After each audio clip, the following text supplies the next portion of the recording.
हर साल की तरह यात्रा के जो इंतजाम है उसकी एक सेट ड्रिल है और हमें पता है कि किस तरह की सिक्योरिटी सुरक्षा हाईवे के साथ कैंप्स जहाँ पर सेटअप होते हैं वहाँ, लंगर जहाँ पर बनते हैं वहाँ, और आगे जो ट्रैक हमारे दोनों तरफ बालटाल और पहलगाम की तरफ से जाते हैं वहाँ, तो तमाम इंतजाम जिस तरीके से पिछले सालों से करते चले आ रहे हैं उसी पैटर्न के ऊपर इंतजाम इस बार भी प्लान हो रहे हैं और वो मुकम्मल इंतजाम जो सुरक्षा की दृष्टि से जरूरी है वो किए जाएंगे।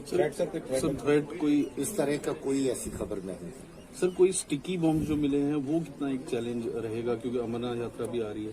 स्टिकी बॉम्ब अब धीरे धीरे पुरानी बात होती जा रही है, मगर नई खुराफात है, ये जरूर कहने का है।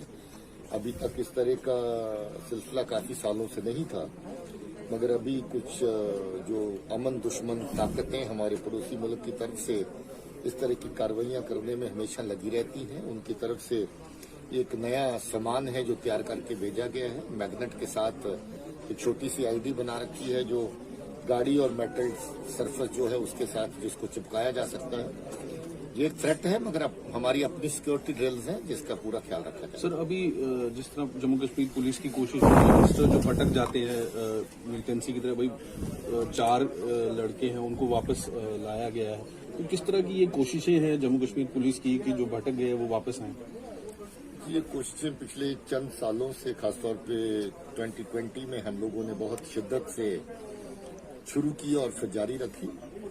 उस पूरे साल के दौरान कोई 3 दर्जन के करीब ऐसे लोग हैं जिनको घर से दौड़ जाने के बाद माँ बाप की गुजारिश के ऊपर और उनके सहयोग के साथ वापस लाया गया। वो लोग लगभग अपने घरों में अमन अमान से बैठे हैं, नॉर्मल जिंदगी अपनी इस वक्त व्यतीत कर रहे हैं। इस साल भी ये सिलसिला जारी है और हम लोगों की कोशिश है कि जो भी लड़के जो अमन दुश्मन ताकतें जहां पर जो नौजवान पीढ़ी को बर्बाद करने के ऊपर तुली हुई हैं, जम्मू कश्मीर सोसाइटी को नुकसान पहुंचाने पे तुली हुई हैं, हम उनको गलत रास्ते पे जाने से रोकें और उसमें हमें कामयाबी मिल रही है। बहुत सारे बच्चे इस बात को समझ रहे हैं, बाद में एहसास होता है उनको कि हम गलत रास्ते पे चले थे, और बाद में शुक्रिया भी अदा करते हैं पुलिस का और फोर्सेस का कि हम लोगों को वो रास्ता जो तशद्दुद का, जुल्म का, मरने मराने का और अल्टीमेटली खुद मर जाने का रास्ता है, उससे हमें वर्जा गया, उससे हमें रोका गया, वापस लाया गया है।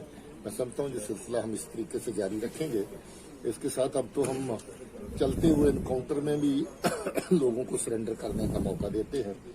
हथियार के साथ अगर टेररिस्ट उस वक्त एनकाउंटर में शामिल है तो भी हम उसको मौका देते हैं। पिछले साल कोई 1 दर्जन लोग ऐसे थे जिन्होंने लाइव एनकाउंटर के दौरान सरेंडर किया। टॉप कमांडर्स भी अभी मारे गए, अभी रिसेंटली भी एक जी टॉप कमांडर अभी एक तो नॉर्थ कश्मीर का जो टॉप कमांडर था लश्कर का, गनी ख्वाजा जिसको कहते हैं, वो मारा गया उस एरिया में। और इस तरफ जो जैश मोहम्मद का टॉप कमांडर था सजाद अफगानी, वो अभी हाल ही में शोपियां में एनकाउंटर में मारा गया है। उसके अलावा जो नई तंजीमें इन्होंने खड़ी करी थी, लश्कर मुस्तफा, उसका हदायतुल्लाह जो टॉप कमांडर था उसको, और उसके बाद नाजीर जो एक और नई ऑर्गेनाइजेशन उन्होंने बनाई थी उसका टॉप कमांडर उसको बनाया था। ये 2 लोग पकड़े हैं और 2 लोग मारे गए हैं एनकाउंटर के दौरान।